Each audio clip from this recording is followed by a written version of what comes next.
Good afternoon to everybody.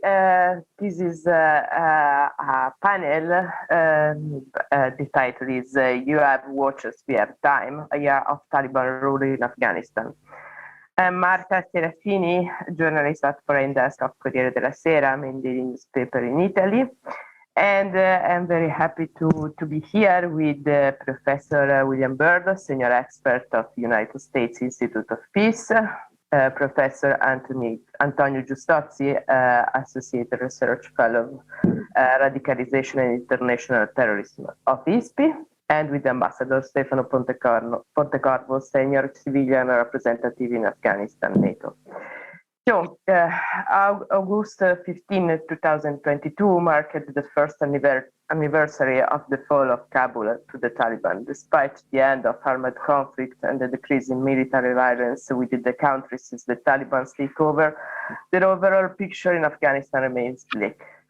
The economy is no longer in free fall, but the country continues to deal with substantial economic and social challenge. On the one hand, the economy has shrunk by 22 to 30 over the last year, and the poverty and hunger have deepened. Low humanitarian aid and mounting food price, followed by the war in Ukraine, for the complicated Afghanistan economic predicament. On the other hand, the Taliban's brand of governance has been marked by sustained attack of human rights, ethnic persecution, and denial of universal access to social service, especially school for women and for girls. This is taking a heavy toll on Afghan society, and the denial of universal access to social service. This is taking a heavy toll on Afghanistan against this backdrop of a worsening security environment with the ongoing threat of terrorism and booming drug trade, adds another layer of complexity to the country's current outlook. As the Taliban regime struggles to restore international financial relationship and diplomatic ties, several donors seek to strike a balance between maintaining assistance and not overtly legitimize the new government. At the same time, a few major regional players are increasing their presence in the country, but many questions are still open to them over the form of such engagement with the rules. So we try to reply to this question with our guests. First of all, I will start with Ambassador Pontecorvo, and my first question is, the Taliban have passed from being a remarkable successful guerrilla movement with a police-centered structure to a rolling coalition in a church of state, which has not received international recognition at this stage, and thus responsible for handling the political, social, and economical affairs of the country. How would you assess the first year of Taliban rule? And have the Taliban figured out what the new Emirate state should look like? First of all, thank you very much for inviting me. Thank you to ISPI, thank you to you. And it's an honor really to be on such a prestigious panel with Antonio Giustozzi and William Byrd. And I feel, how can I say, a bit of a disadvantage at speaking with two such learned scholars and colleagues. Coming to your question,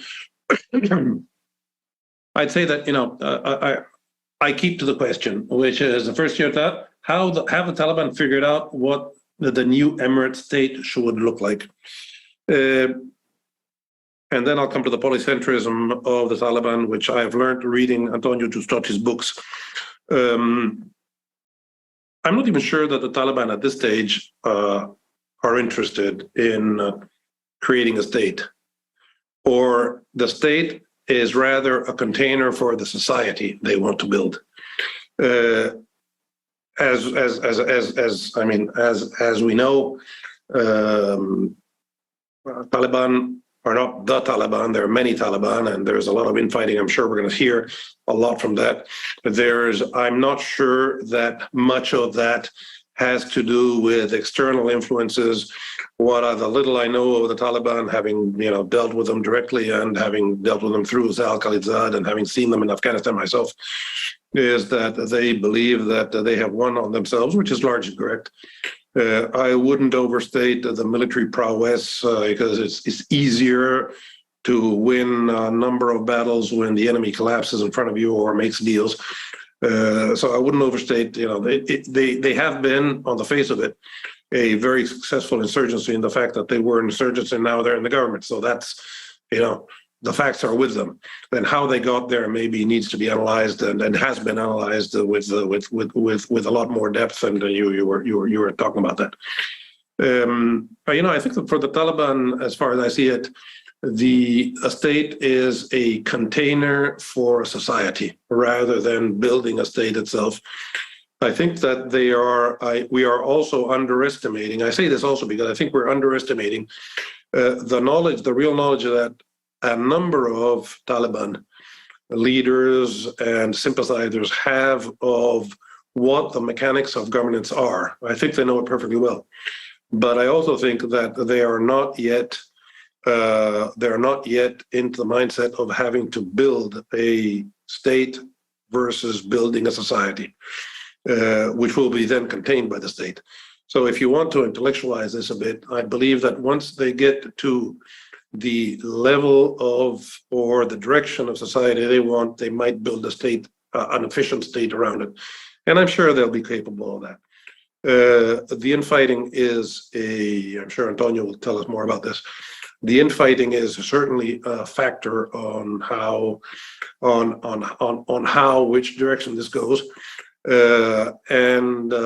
It's interesting to see the various, also the voices that come in from different parts of Afghanistan. I still have some contacts there of people who speak freely or more or less freely.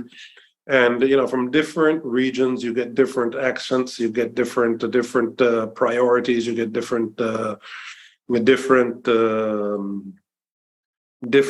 can I say the nuances on what really is important for the Taliban, which tells me first that not everybody knows everything, and second that effectively there's a lot of different thinking among the Taliban leaders.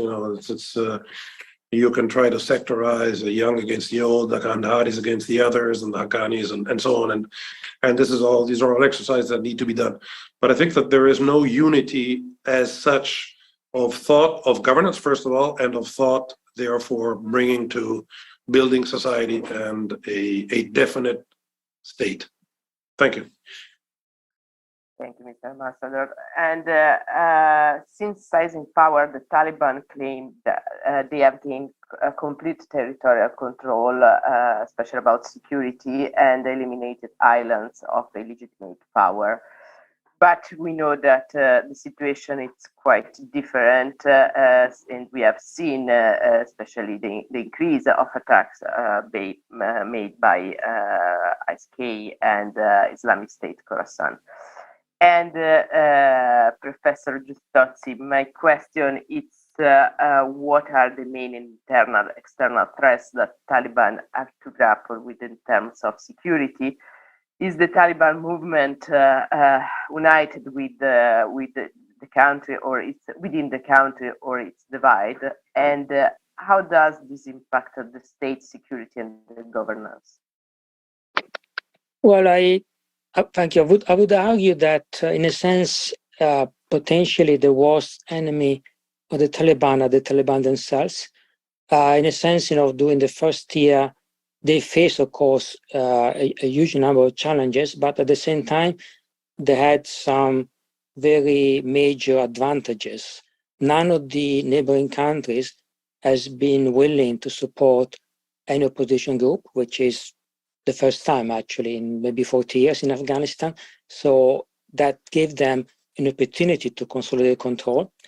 There are opposition groups, and these days we hear the revolt that is going on in Badakhshan, that is in the northeast, which is potentially serious.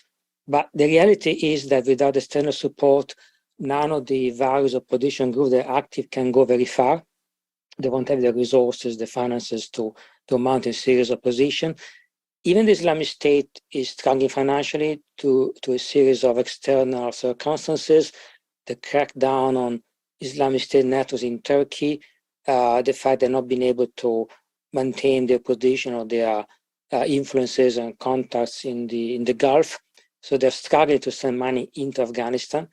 they're not disappearing, but basically they don't have the resources to exploit the Taliban weaknesses. And again, is a situation where the Taliban, for the first time in 40 years, are in a position to deal, or potentially in a position to deal with the opposition rather effectively. And by and large, they have, except that they could have done better in some regards. They this is understandable because, of course, after you take power in a situation like Afghanistan with the collapse of the economy, and I'm sure that Bill will deal with that very soon, it's not so easy to, for example, resource the armed forces. You know, they do struggle financially themselves. They can pay the salaries of the majority of their fighters, for example, which again is an issue. So, you know, that's the negative side of the coin, that the Taliban are, yes, the first government or kind of government or de facto government that doesn't face an opposition sponsor from abroad, is also the first government that doesn't receive any support from abroad for many years. In fact, the last time that happened was during World War II, when the monarchy was isolated internationally. After that, Afghans always received support, financial and otherwise, from either side, from either the Soviet Union or the Americans or whatever. And of course, in the last 20 years, they received a lot of it.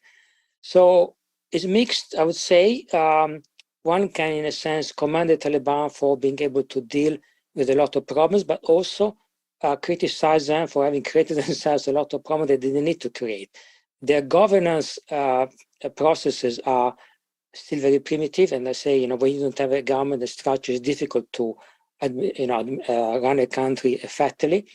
But they certainly have been indulging in indiscriminate repression, which in turn is creating additional problems. You know, so these violences that started in the east against the alleged support of the Islamic State, and now they've been spreading to Panjshir and other areas.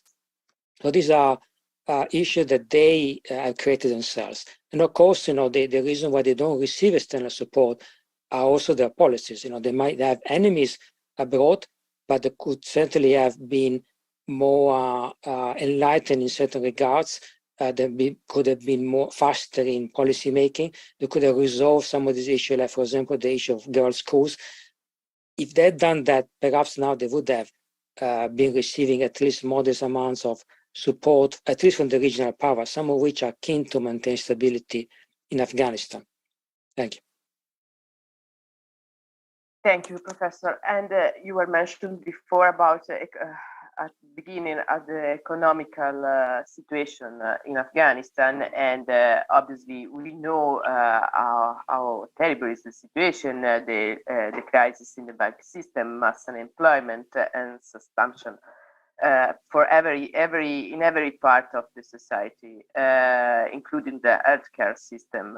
And I would love to ask to Professor Bird, what is the current state of the Afghan economy, and how the Taliban deal with the country's economy over the past year, and where have they performed well, if there are some part, and where have they performed poorly?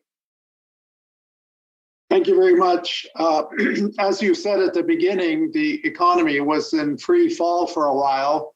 This reflected the enormous shock of loss of $8 billion of annual aid, and also the phasing out of international military expenditures in the country as the foreign troops withdrew. So this was very much a huge shock that no economy in the world could have absorbed easily. And it definitely affected the economy for as much as 6 months. More recently, there are signs of stabilization and a sort of a movement toward a low-level equilibrium, what I've provocatively termed a famine equilibrium. The exchange rate is more stable, probably more stable than the British pound these days. The trade balance has shifted quite a bit in favor of Afghanistan, which is what is needed after losing all that external support. And the Taliban administration is collecting substantial amounts of revenue. So while the situation and the business environment are definitely not good at all, the deterioration has slowed down and the situation appears to be stabilizing. Now, the reason I call this equilibrium a famine equilibrium is because the economic equilibrium is in a situation where large numbers of Afghans don't have enough money or resources for subsistence. So it's below subsistence equilibrium, and that is not viable or sustainable. In fact, it really depends on continuing injections of large amounts of humanitarian aid, probably on the order of $2 to $3 billion a year. Otherwise, people will starve or they will leave the country in large numbers, which obviously is a better solution than starving. So this aid dependency, even though it's much smaller than in the past, remains a major source of fragility and a risk to the Afghan economy, along with the continuing drought, the lack of business confidence, and blockages to international financial transactions, which I won't go into in detail.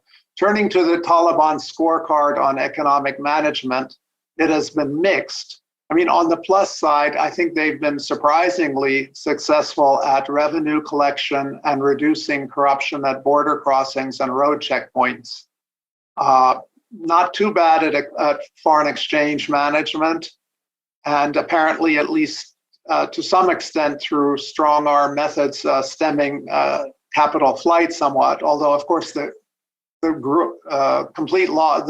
large loss of capital inflows then naturally reduces capital outflows as well. And I would argue, in a simplistic manner, they do have some pro-private sector tendencies, and arguably more pro-private sector than some elements in the previous Republic government. And of course, let's really not forget that the end of the major fighting has yielded important dividends in terms of much better security in most rural areas. Now, on the minus side, the lack of budget transparency, they don't report revenues, although they kind of leak them out to the World Bank and others, and there's not a word about expenditures. That is really not good, and also affects central bank operations, since you have to have macroeconomic, monetary, and fiscal kind of coordination. Sometimes some of their actions betray a lack of understanding of markets and finance. For example, prohibitions against transactions in foreign currency and pressures on havaladars and things like that. And also, finally, I would just mention the Taliban ideology appears to be getting in the way of sound economic management. One example is the announced and rather complete, according to the Emir's edict, opium ban. This makes no economic sense and would be yet another hit. If it was actually implemented, which we can debate about, it would be yet another major hit on the Afghan economy and livelihoods of hundreds of thousands of people. So it makes no sense. And then another example of their ideology interfering is, of course, the girls' education and women's employment. Basically, in the long run, this would have disastrous consequences by excluding more than half of the Afghan population from participation in the economy. Thank you. Thanks a lot, and especially particularly about the importance of presence of women in the economy. But also, Professor Bergor mentioned before about my question for Ambassador Pontecorvo. It's particularly about Western states sanction, US in particular, how this sanction affected the country economy, and how we can assess the international community's approach to humanitarian aid so far, and how should the international aid system engage the Taliban state and avoid the Afghan population suffering again? Oh, yes, thank you very much for that, and it's been very interesting until now. First of all, I'd like to do away with one of the things that diplomats love very much, which is, the issue of recognition. which is irrelevant to anything, I hear that we can give aid once we recognize the government, that the World Bank and so on and so forth can do this and that, and cooperation for development can do this and that once we recognize the government. That's not true. That's not true. These are de facto authorities, and you can choose to work with them or you can't. The fact that you recognize them diplomatically, and it's make a big fuss of the fact that it's the second year running that Afghanistan has not spoken at the UN, at the ministerial week of the UN General Assembly. That is simply irrelevant for what we're discussing now. And let's get out of the way also humanitarian aid. I myself was a donor for 3 or 4 years. Humanitarian aid must be given to whoever needs it, irrespective of their tendencies and so on. At a certain point, we were attacked in Italy because over 60% of our humanitarian aid went to communist countries. There was Ethiopia and Eritrea at the time who were, but that's the nature of humanitarian aid is that it is humanitarian aid, not political aid or whatever. On the rest, we're talking about the banking system. We're talking about, there are a number of objective problems, obstacles in the absorption capacity of the Afghans. I fear that at this stage, if you come in with technical assistance and aid programs and projects, even sound ones, in the current state of the Afghan state, they wouldn't make much of a difference. So you got to build up the Afghan absorption capacity if you are willing to work with them. As I say, the recognition is irrelevant. You can work with de facto authorities. We've been working with Sudan and places in which there are failed states or places in which governments are simply not there. On what attitude the international community should take, and I like the fact that you are talking about international community rather than West or East and so on. I think that there it's pretty straightforward. I think we should follow the lead of the regional states.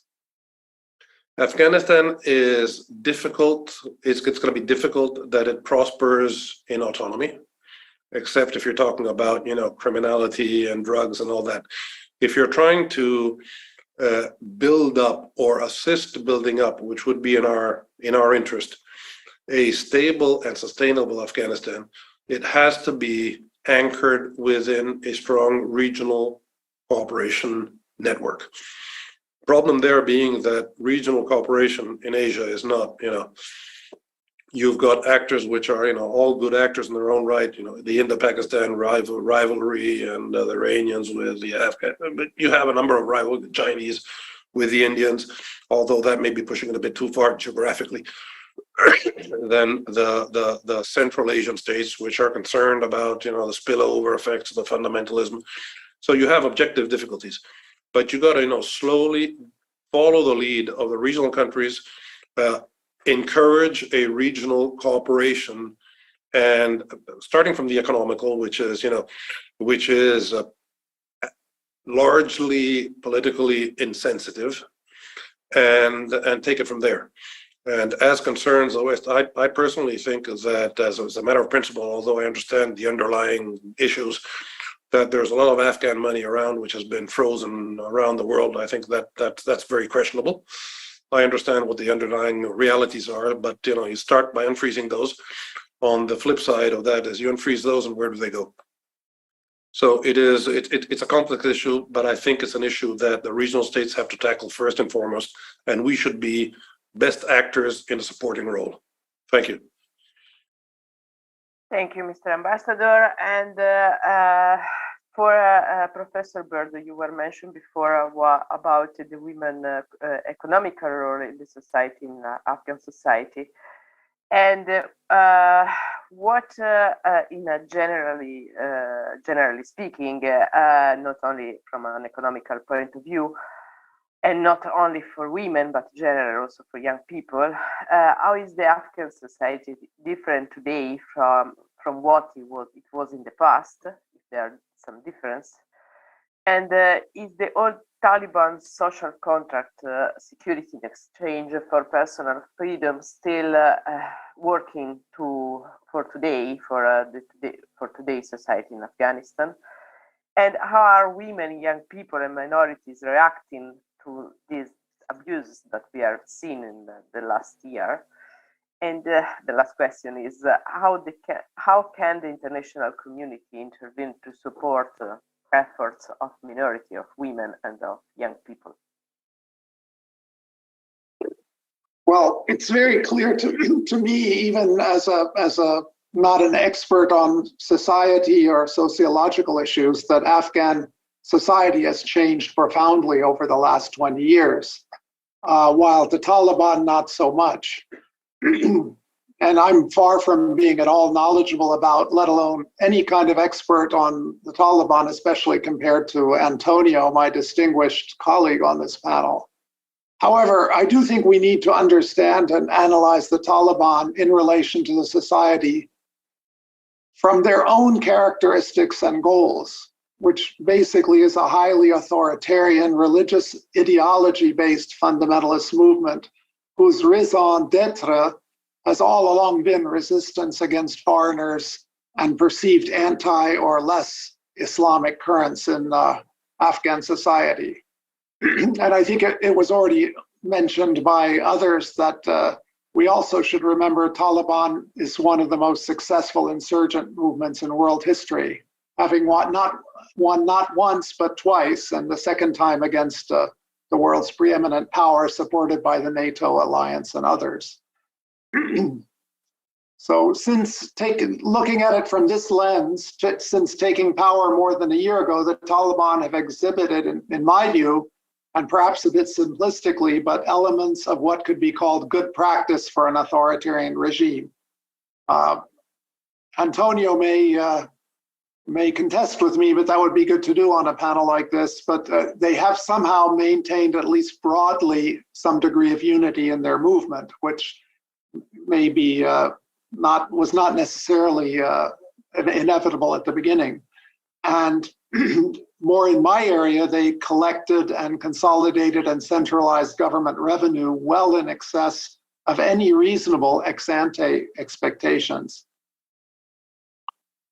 Moreover, they're keeping the use of this revenue, which possibly is as much as $2 billion a year, completely out of the public eye. And this is terrible public finance policy, but it may be good authoritarian practice to maximize their ability to utilize these substantial funds for regime survival and aggrandizement. And of course, maintaining harsh security and, again, not my area of expertise, but at least to some extent beginning to incorporate Taliban fighters into the security forces. And they've largely avoided having to make compromises with outside actors, either internal or external, thereby giving an impression of strength rather than weakness. So the future is uncertain, and I would hesitate to make any predictions at all. But so far, these practices seem to have been beneficial for their consolidating and keeping in power, which I think compared to many people, I do remember one very knowledgeable Afghan expert saying the Taliban would collapse within 4 months after August. I think they have probably done better than many might have expected in their first year in power. Of course, most of what the Taliban are doing is bad for most Afghans, but the Taliban are really not prioritizing popular welfare or service delivery, except insofar as these aspects may support or threaten their supremacy. So I realize I haven't covered your question very well or thoroughly, but let me just say a little bit about the international community interventions especially in favor of oppressed and deserving groups in Afghanistan. This is a really challenging question and have no real answers, let alone good answers. But by most indications, the Taliban do not respond well to pressures from foreigners, especially from the West. So direct pressure typically has not worked. And as was already mentioned, even the offer of recognition or financial incentives don't seem to work very well. I would argue the Taliban having got access to this maybe up to $2 billion a year, are at least somewhat comfortable with their mobilization and centralization of government revenue, thereby not being so desperate to attract foreign money. I could talk about the humanitarian syndrome and the way internationals, even humanitarian assistance, I would argue, is definitely helping prop up the Taliban. But I think I better stop now in the interest of time. I could talk about that later if it's of interest. Thanks. Thank you. And Professor Giustazzi, we have seen the recent killing of Al-Qaeda leader al-Zawahiri, and we have seen also how this killing drew the international attention to the Taliban inability or perhaps lack of willingness to break ties with the terroristic organization. I would love to ask, what are the Taliban relationship with Al-Qaeda in Afghanistan, and how does this relationship are affecting the regime's diplomatic links with the outside world, especially with the United States? And I would love to ask if Al-Qaeda still pose a danger inside the country and abroad, and if Afghanistan is still yet the safe haven for terroristic organizations, especially jihadi terrorism. Thank you. This, of course, is a complex question. The killing of al-Zawahiri was, of course, well publicized by the Biden administration for obvious reasons, was a major success for them. They didn't publicize a number of other drone strikes that took place mostly after the killing, but at least one of them before that, half a dozen of them in total at least, some of which targeted Al-Qaeda and others instead targeted Taliban targets. And neither the Taliban nor the Taliban. And I think this suggests that the dynamics behind the killing are more complex than simply the Americans intervening and trying to shame the emirate. I see clear signs of collusion between elements within the emirate, or factions, if you like, and the Americans. It's difficult to say to what extent there were tip-offs that allowed the Americans to zoom in on al-Zawahiri at different accounts. Many things could have happened, but certainly the Afghans who were protecting, the Afghan network was protecting al-Zawahiri knew something about security and safety. They've been under the threat of drone attacks for many years. So I think it would have been difficult for the Americans to locate him with the degree of precision required for a clean strike, so to speak, without some tip-off from within the Taliban ranks, which I doubt would have been happening without some high-level collusion. And what would be the logic of it? The fact is that the move of Al-Qaeda, not only al-Zawahiri, but also a number of other Arabs, into Kabul was not authorized by the leadership as such.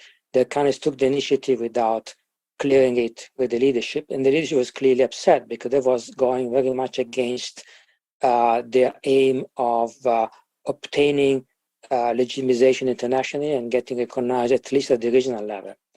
And it was an open secret. There were a significant number of Arabs and Uzbeks in Kabul, not al-Zawahiri himself, but certainly Arabs and Uzbeks in Kabul for several months before the strike, as if the move was actually quite a deliberate attempt to provoke the leadership and embarrass it. So many have seen this as an attempt of the Afghans to undermine their colleagues that are still dominant within the leadership as a whole, and undermine their attempts to build bridges with the West and also with some of the regional countries. So that would make sense for these leaders who are being embarrassed by the Afghans to strike back by essentially helping the Americans to locate not only al-Zawahiri, but also some other Al-Qaeda elements who have been the target of at least 2 or 3 other strikes. So I think this is related to, of course, the power struggles with the Taliban. And I think it's true that you could see this, two ways. You could say this is a half full bottle or half empty. The Taliban certainly have been deeply affected by power struggles. At the same time, they haven't been killing each other. They've been fighting the power struggles without resulting to massive purges or fighting teams and internal massacres. Not yet, at least. The foreign jihadis, not only Al-Qaeda, but also Al-Qaeda allies, are a very major topic of debate. We do know that the Taliban have taken steps to move against some of them. The Uyghurs, for example, have been forced to move from where they were near the Tajik and Chinese border, and there have been house searches against escaping runaway Uyghur members in northern Afghanistan. Recently, pressure's gone up on the Uzbeks or Uzbekistani jihadists. They've been under pressure to register the Taliban, have been told of the need to relocate away from the Uzbek border. And I think also the relation with the TTP, this very difficult position the TTP leadership seems to be in now, where they have a ceasefire, which has been violated by the Pakistan authorities first, and now by the TTP too, but it's still in place. So the TTP is not abandoning the ceasefire, even if that is leading to massive defection from their ranks. This is related, I think, to pressure coming from the Taliban, or the government, who are trying to reach an understanding with the Pakistanis and resolve somehow their own way the issue of the TTP, which is another group that in the past was linked to Al-Qaeda. So I think there's a complex picture where this is dynamic, and I think there are forces within the Taliban who are trying to reach an understanding even with the Americans on this. Thank you. Thank you. And so this question is for Ambassador Pontecorvo, and the new emirate in Afghanistan has not been yet formally recognized by international community, and it's diplomatically isolated. So my question is, in what forms of engagement with the Taliban regime could be implemented, and would they be possible without recognize the Taliban government? It's possible to have a relationship with the Taliban government without the recognition. Yes, thank you very much. I'm actually sorry that I preempted a bit this question with my last answer, but I think that being a former diplomat, I know that the recognition and these formalities are part of the play box of a number of us, and I'm not saying that recognition is not a serious issue. It is if you have to take forward a number of government to government or state related activities. I don't think that's the case yet with Afghanistan. I think Afghanistan, you're in very basic relationships. I stand by what my former boss, the NATO Secretary General Jens Stoltenberg, used to say actually repeatedly. We will not, we will calibrate our relations with the Taliban according to their deeds, not to their words. One thing I do note, however, is that nobody has recognized the Taliban, not even the countries in the region, which should make the Taliban think about where they're going. But again, I come back to my point, which I'm not sure that I'm right or wrong, but that actually I think some of both my fellow panelists have touched upon this, that maybe the Taliban are not actually that interested in getting recognition. What we can do with the Taliban, with a non-recognized entity, practically everything, except exchanging ambassadors, which would entail a kind of intergovernmental dialogue with the emirate. Everything else is on the table, in the sense that technical assistance, humanitarian assistance, ça va sans dire, technical assistance, even if you're willing to invest money into it, especially through private channels, but even through public channels, there are ways of doing it. The Germans had come up with a very interesting scheme of paying the salaries of the teachers if the Taliban let the the girls back in school. It was about a $600 million a year engagement. They had found a mechanism through the World Bank that we had actually, through the World Bank, through a fund of the World Bank, which has actually already been used in Sudan and in other African countries. The mechanism works fairly well. That would have gone towards paying for public services without being skimmed from the and anything going into the Taliban coffers, which, as I understand it, means going to the Taliban's pockets rather than the coffers of the state. So there are a number of mechanisms that could be used for assisting. It's a political will. I think that there is a very cynical, unfortunately, balance to be made here, is to try to help the assist the Taliban in the population to get it through the winter, but not make the Taliban too comfortable in where they are. One last thing that I would like to leave you with is that in the end, I believe that it is in all our interests that the Taliban be successful, that the Taliban kind of moderate, if that at all is possible, and that they do take on standards which would allow us to work with them. And again, I say that the fact that the regional countries which have some very immediate concerns with the Taliban, they are certainly talking to them, they're certainly assisting them, they're certainly doing what they can.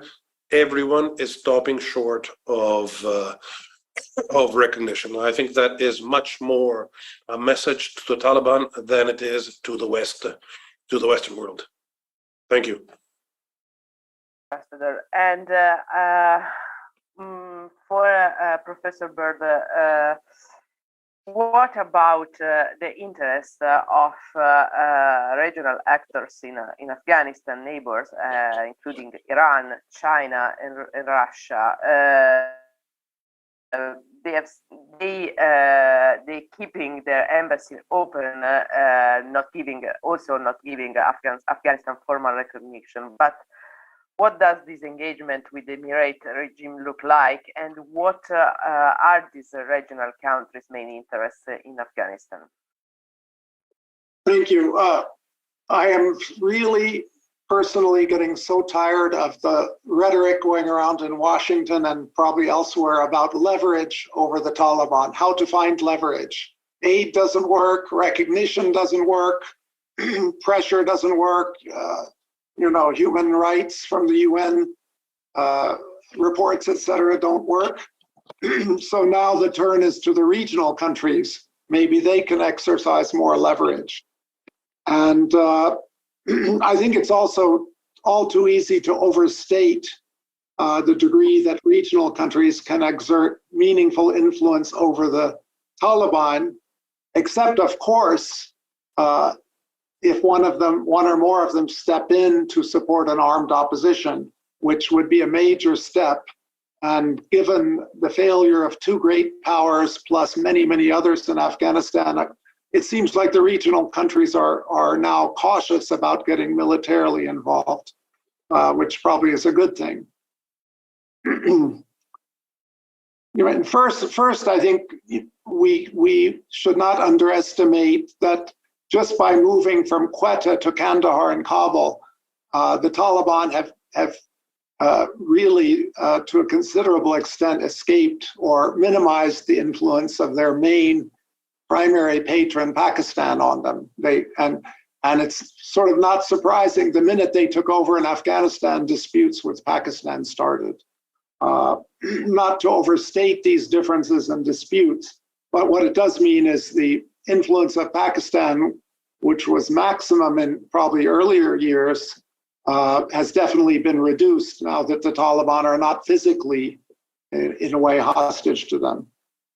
And others have already discussed, it seems like the recognition card, while certainly very disappointing and must be surprising to the Taliban, it's not something that will change their behavior. One other point I would just like to emphasize is the regional countries clearly have major stakes and are interested in Afghan stability, avoiding spillover of people, even though that may become the best solution depending on how the economy further evolves. And also, of course, counterterrorism and counter-narcotics concerns. So those are the areas that regional countries are likely to focus on and perhaps put some pressure and leverage on the Taliban. The more Western concerns, if you want to call them, about human rights and women's rights and things like that, they do voice some of those things, but they're not the priority for them unless they get to the point of threatening the country's stability and causing those kinds of problems for regional countries. If I may, briefly, I wanted to come back about the UN and what is widely known as the humanitarian syndrome. I think it's a myth that large amounts of humanitarian aid have no impact on supporting or propping up the regime of the country that receives that money. In the case of Afghanistan, there are the large regular cash US dollar shipments into the country organized by the UN. Those essentially replaced the central bank importing of cash, which is no longer allowed. And food assistance and other emergency support ameliorates the dire situation and therefore eases pressure, any pressure that there might have been on the Taliban to take on these efforts. And there are very clear signs of Taliban guidance, if you want to call it that, or pressure on the implementation of humanitarian programs, including selection of beneficiaries, et cetera. And more generally, the Taliban infiltration and influencing of most UN-managed assistance program, including not least through intimidation of frontline Afghan UN national staff. None of this is to say that humanitarian aid should be stopped. I just think the eyes need to be opened, and there should not be a pretense that this aid is not propping up both the economy and, at least indirectly, the Taliban regime. Thank you. Thank you to you. And last question is for Professor Giustazzi. You were mentioned before about the role of TTP, and I would love to ask if you can go deeper and explain how the threat posed by TTP armored group can affect Afghanistan and Pakistan relationships.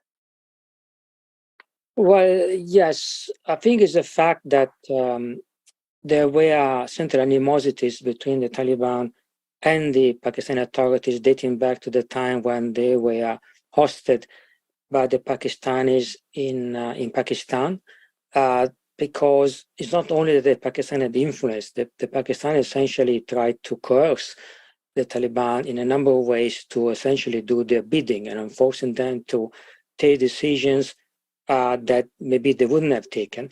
Perhaps to some extent there was necessary to kind of herd, if you like, Taliban cats into some kind of more orderly insurgency, especially in the early days. But surely the Pakistani also had their own agenda, which didn't coincide, certainly not entirely, with the Taliban's. And we know that a number of Taliban's leaders have disappeared in Taliban prison, never to reemerge. Others have reemerged, like Mullah Barada was now a relatively senior figure within the emirate. He suffered quite a lot in prison. They remember that, you know. So, and there were many others who we don't even know the names, who have been in the prisons. Some have died, some have disappeared. So these memories are still fresh. So there is a resentment, especially within certain factions of the Taliban that suffered more, like the Kandaharis. And that led to the Pakistani essentially being drawn into the intra-Taliban power struggles in a way that they're not factored in. So essentially what happened is that there was a sense among the Kandaharis that the Pakistanis were favoring some faction of others, and particularly the Afghani network. The feeling was that they were trying to push for more power being handed over to the Afghanis than the Kandaharis would have hoped for. And the Kandaharis had a number of reasons for trying to keep the Afghanis out, including the fact that they knew that by giving senior position to key members of the Afghani network would create very major problems in obtaining international recognition, especially from Western powers. But of course, there was an issue of, power struggles, rivalries, personal rivalries, political rivalries, ideological rivalries. So when these clashes on the border between Afghan border guards, so to speak, which were former smugglers, and Pakistani border forces started, the cause was local.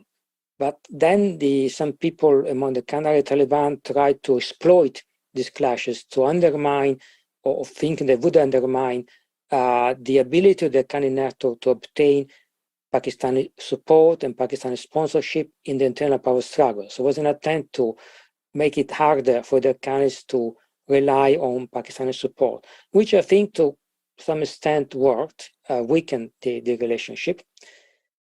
That was escalating to a point where, I think all the Taliban leaders realized was going too far, that of course they realized they could not because they're Taliban, but simply because any government in Afghanistan can't afford to have bad relations, even conflictual relations for the long run with Pakistan. Basically, most of what they import comes through Pakistan. Is the main access to the sea. There are a lot of Afghans residing there. There are a lot of tribal connections. So many Afghans need to travel to Pakistan. Many actually do also for medical reasons, for personal reasons. So it was not viable. And we see now this change in the changing attitude of the TTP. The TTP was actually running quite successfully a renewed insurgency against the Pakistani state last year. And then they accepted to declare this ceasefire, which actually I don't think that was in their interest at that point. The insurgency was escalating fast. The leadership was successful in uniting different bits and pieces of the TTP. There was a wave of resentment against the Pakistani government among Pakistani Pashtuns. So the logic would have been actually, if you look at it from the point of view of the insurgent, to keep going, and they were going probably to gain a more favorable position a year or two down the line. And I do think that it was Afghan Taliban pressure that forced the TTP to agree to a ceasefire and restart talks. That was preceded actually by an order coming from the top level of TTP to move as many people as possible into Pakistan, which I think, again, was suggested very strongly by the Afghan Taliban, because they were trying to remove one of the many problems they were having, in their relations with Pakistan. And it's not only Pakistan, because of course there was a very obvious example of the Taliban kind of sponsoring an insurgency in a neighboring country, something that didn't reassure any of the other neighbors. It was like an implicit potential threat for the future. So they had to do something. And that's where we are. The TTP has suffered quite significantly because of the ceasefire. There have been several defections of TTP commanders. A new rival faction has been created that has attracted quite a few members. Some others have defected to Islamic State. So the leadership is being weakened by the ceasefire. Nonetheless, they try to stick to it because the message from Kabul, I think, is clear. We will not be able to support you if you go back to war. So I think this is an example of how, in a very contradictory and uneven way, the Emirate is trying to address the issue of the foreign jihadists they have on the territory. They find it very difficult, but at the same time, they realize that they need to do it. There is no alternative. And this is related to what Bill was saying before. It's, I think, the $2 billion that they raised more or less annually in terms of revenue are perhaps half of what they really need to fully stabilize, at least being able to pay salaries and do a minimal of investment in the country, maintaining a little bit of infrastructure, that kind of stuff. They're not going to be able to raise that money for billions if they don't get some investment into the country, significant investment. Of course, if the country doesn't fly, taxes are not paid. The only way that's going to happen is by attracting investment. But nobody's going to sign any major project in Afghanistan, infrastructural project, if there is no recognized government. Who's going to sign a multi-billion-dollar railway or highway or whatever contract or pipeline contract with the government that nobody recognizes? So I think that they are now beginning to realize that that's becoming an emergency for them, and they are trying to address this kind of issues. Thank you very much. And we have now some questions from the public, and I ask to you to the first one. It's from Ambassador Rakesh Sood, and perhaps could be a good question for Ambassador Pontecorvo. It's the question is: since the U.S. was negotiating an exit, did the U.S. not foresee the economic collapse? And the question is if this was a case of self-delusion, perhaps self-illusion also. Well, during the negotiations, which were, as my colleague has rightly pointed out, a negotiation brought forward by the Americans, the working assumption was that we would have had some kind of a transitional government, and which was something which was centered on the fact, on the conviction of by the U.S. and not only by the U.S. that and certainly by the negotiators. And I must say that there was some foundation to this, because I was there myself, and not in no kind of a protagonist role, but when you're in the room, you all close the room, you breathe the air. That the Taliban themselves would have preferred rather than a military takeover, which they had to, in the end they were forced into a kind of a negotiated settlement, and this is also, I can say, proven by the fact that until the last day, on the night between the 14th and 15th of August, Zal and Katani, who was the Qatari gentleman who was a diplomat who was looking at this, had actually negotiated a semi-transition of power, for which Abdullah would have gone to with full powers by Ghani, and would have gone to Doha and negotiated with Barada and his group a kind of some sort of a transition. So the idea was that we would have had some kind of a functioning state. Then what changed all this was the unexpected, and I believe it was unexpected, flight of Ghani from government. Had we not had Ghani's flight from Kabul, we would be probably looking at a completely different situation with a lot of what's happening now, which wouldn't have happened. Was the whole thing self-delusional? Maybe not entirely. Thank you. Thank you, Mr. Ambassador. And the second question, perhaps it's for Professor Giustozzi, and it's very interesting because it's mentioned about opium. And since April 2022, the Taliban have introduced a ban on growing and selling opium, leaving farmers upset and worried about the future. According to the United Nations Office for Drugs and Crime, the opium represented in 2021 between 9 and 14% of the Afghan GDP. And the question is, what is behind this ban? Thanks. So, well, let's point out, first of all, that the ban has not been implemented yet. And from the kind of communication that the Taliban have been trying to send out, and the Taliban are still quite clumsy in their communication, especially when it's addressed to the West. But, from what you can gather from their attempts to communicate, the idea seems to be, we have a ban, we don't implement it, but because of course it would devastate the economy, but if somebody gave us foreign aid to compensate for the losses, and we could use that to soften the impact of the ban, then we would implement it. So I think this, in a sense, is also what they were trying to do in the previous ban in 2000, when the case they did implement it, and the expectation was that there would be aid coming from America, they thought, which of course didn't happen. So this time they want to first get the aid and then implement the ban. I think it's not unrealistic that the ban could be implemented. Of course, it depends very much on internal power struggles again. It's true that Taliban are taken as a whole benefit a lot from the drug trade, but then again, it's some groups and not others. And in particular, there are some groups in the southwest of the country, which right now have a very poor relations with the leadership, the government, the Taliban government, who are controlling the drug trade. And it would be the interest of the leadership to undermine them, while at the same time receive hundreds of millions of dollars in Kabul to be distributed to buy consensus, to buy support around the country.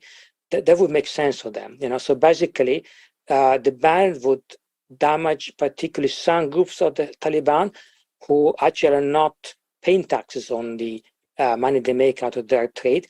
Therefore, they don't, the trade doesn't actually benefit that much the emirate as such. It benefits some components of the Taliban. So I think that's the main logic. And of course, if the Taliban were able to implement the ban, get some aid money, they would be perhaps better off as an emirate, but at the same time, they would also be useful finally to the rest of the world. They could be seen by especially Europeans, because that's where the heroin goes, but also countries in the region, because much of the opium and the heroin go to Iran, go to Pakistan, go to Russia, Ukraine, whatever. So it would be quite beneficial for a number of countries, and then the emirate would actually have then a raison d'etre, also for a number of foreign countries. Thank you, Professor Giustozzi. And the last question, it's for Professor Bird, and it's about the last news about the question is, the Taliban government has recently signed a temporary deal with Russia for oil products, gas, and wheat supplies. We have read the news about the fact that Russia signed the agreement with the Taliban government. And the question is, if this agreement, do the Taliban see Russia as a reliable partner and a country with which to strengthen economic and diplomatic ties? So basically about a relationship with the Taliban and Russia. Well, we don't have a whole lot of visibility about the specifics of that agreement, but generally it would make sense to get food and energy from the north. So that seems like quite a plausible thing to do just from a transactional basis. As Antonio would know far better than I do, the Taliban have had some relations with Russia as an insurgent movement for in recent years. So they've sort of gotten over the after effect of the Soviet occupation and are certainly, I think they're as willing to work with Russia as anybody else. As to whether Russia is seen as a reliable partner, I guess one answer to that would be compared to what? I mean, which partner do the Taliban see as reliable? Sorry, China has not provided any, even small amount of aid, and surely that's a disappointment. Pakistan, we've already discussed, but their own economic situation means that even though they were the main regional beneficiary of the Taliban's victory, they're not providing much help. Iran, off and on, Central Asia has its concerns. So, I'm not sure that they would see Russia as necessarily more or less reliable than other countries, but the main benefit Russia can provide right now, of course, is to take some of this surplus energy and grain that they can't sell elsewhere and which Afghanistan needs. I actually haven't gone into it, and others might know better, but one question that immediately came to my mind is the UN using Russian wheat for food aid and things like that, which would be an interesting question to explore. So not a complete answer, but I wouldn't read too much into that deal, which is a short-term transaction. Thank you very much, Professor Bird, and thank you very much to all our guests and our speakers. So this was the